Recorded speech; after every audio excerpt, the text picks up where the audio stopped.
man without self-control is like a city broken into and without walls. Proverbs chapter 25, verse 28.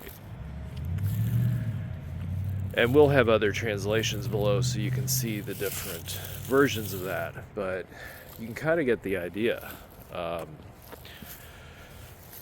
Walls were symbolic of security and strength, especially in the ancient world. Cities could not function really, especially as we'll see the city of Jericho, which is why I chose to talk about this today actually. We will be looking at the story of Joshua and Jericho. We're focusing on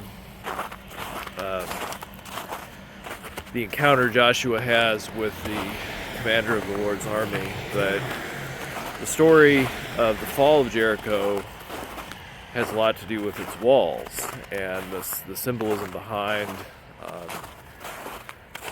God's victory there, and walls being, of course, a vital part of the security of a city, and it's a man-made structure. It's very physical, it's very visible. There's a lot to say with this, and it's gonna be hard to kind of put this into a short video, but if you understand the importance of walls in the ancient world around cities and being able to control, well, it's all about control, self-control, and you know, it's a great metaphor for self-control, because with a wall around a city, you have gates where you can open or close or let people in. If you don't want somebody coming in, you don't keep the gates closed, and you can control that. When we lose our self-control, we make ourselves vulnerable, and it's like knocking a hole in the wall of your city. And I heard this great, let's go straighten the camera out here, illustration once, that very often the things that bring us well, we can use different addictions that people have, or bad habits that people have. They very often, in the moment, they feel good, but in reality, they are weakening our defense system, the wall around our city. So the illustration was that, let's say you have a castle or a city that has a wall around it, and you know, you're in kind of, not modern times, but you're being attacked by these, we'll say you're being attacked by these Vikings, and every time you blow a hole in the wall, they retreat. And so you begin to think that, well, every time I knock a hole in the wall, you know, the people that are trying to attack me retreat, but in actuality, you know, they're just waiting for you to knock enough holes in your wall for them to come in. And there are many stories, even from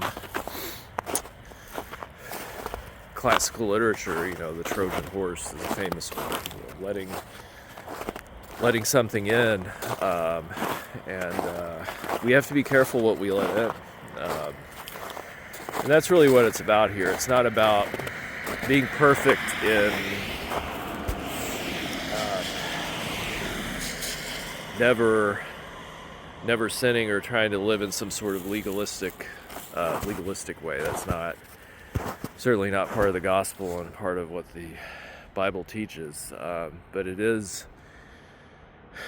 we strengthen our wall and our ability to have self-control when we turn to God, when we seek God's wisdom in our life and try to live in accordance with the teachings that are given to us, and be sensitive to the direction of the Holy Spirit. And stop letting things in that are weakening us and do things that strengthen that, strengthen that wall. And it's very much, walls have to be maintained. And same is true for our self-control. And it's an ongoing process.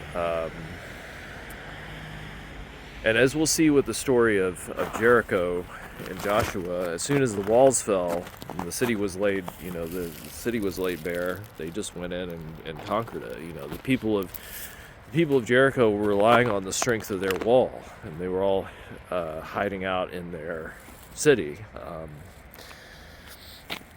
Now, the whole conquest and everything, and the why God told them to do that, conquer Jericho, is another topic, but the wall in that story, if you pay attention to it, is very important. And if we are relying on, I will say this, if we are relying on our own strength to build our wall, self-control, we're going to be like Jericho. We are going to be vulnerable because we are not really building this wall to its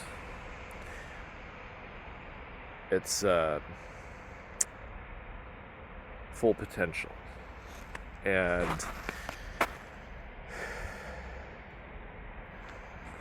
I'll just leave it at that. I don't want to go too much on that, but this is a great proverb to look at because it really shows how, it's not just your city doesn't get broken into. I mean, it very often happens in one go, but the process of wearing down and weakening the wall, kind of like a siege, takes a while, and that's also very true with our own lives, isn't it? Self-control, like a wall, takes a long time to build, and I would recommend the book of Nehemiah. That's all about at the end of the time of exile, then rebuilding the wall around Jerusalem, and the importance of that. You can really see the importance of the wall, not just for the reputation of the people, but just to have some sort of security around the city. And we tend to also, and this was kind of true until recently perhaps, a negative association with barriers and walls. Now, there are certain times where you want to build bridges and not walls without being cliche about it. But when we're talking about self-control and having boundaries, it's very important to have those. And you want to be able to live with intent and purpose, and have that purpose aligned with what God desires for you. And that's how you can really build the wall well.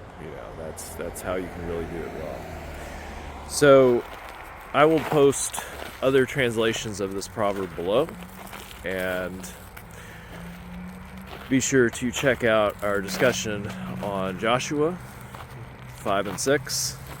Not the entire chapters, but sections of it. And we will be mentioning this whole concept of the significance of walls, and why God chose to conquer the city that way, with the wall falling down. And it's very interesting. Also, check out the book of Nehemiah. It's a great book about leadership too. I can recommend it. I can't recommend it enough.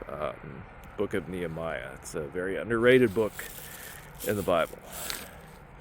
So with that, I will leave you with those thoughts Proverbs 25:28.